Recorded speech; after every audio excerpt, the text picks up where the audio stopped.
আজ বাড়ি চলো, তারপর তোমায় দেখাচ্ছি। আরে এটা কি করছো? বাড়ির সব হাড়ি পাতিল বিক্রি করে দিয়েছে। ওগুলো সব নষ্ট হয়ে গিয়েছিল। তুমি জানো ওই দোকানদার তোমাকে ঠকিয়েছে সামান্য কয়টা টাকার জন্য। আমি তো শুধু মায়ের জন্মদিনটা একটু বিশেষ করে তুলতে চেয়েছিলাম। কতবার বলেছি তোমার মা যেখানে চলে গেছেন সেখান থেকে আর ফিরে আসবেন না, বুঝলে? লিনা, কাউকে না বলে বাড়ির জিনিস বিক্রি করতে হয় না। আমি আমার মায়ের ছবি আঁকবো। আরে এই বদমাইশ মেয়ে, আমার দেওয়াল নষ্ট করছিস। আমি তোকে দেখাচ্ছি। লিনা, দৌড়ে পালাচ্ছ কেন?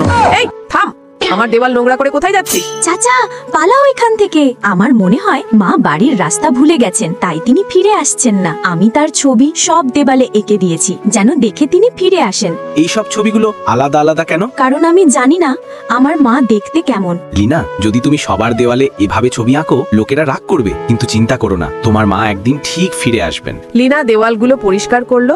আমি আমার প্রিয় মায়ের জন্মদিনে সবচেয়ে সুন্দর ফুল নিয়ে যাব। মা, তোমার জন্য আমি ডাম্পলিংসও বানিয়েছি।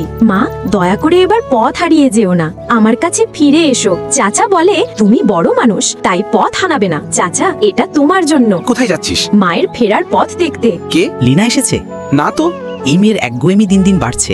আসুক বাড়িতে, তখন আমি দেখাবো। মা এখনো এলো না কেন? রাত হয়ে গেছে লিনা, এখন বাড়িতে চলো। না, আমি মায়ের জন্য অপেক্ষা করব। ঠিক আছে, আমিও তোমার সঙ্গে বসলাম। লিনা মাটিতে মায়ের ছবি আঁকতে লাগলো আর ফিসফিস করে বলল, কেন আসো না মা? তুমি কি আমাকে ভালোবাসো না? তুমি কি আমাকে একটুও মনে করো না?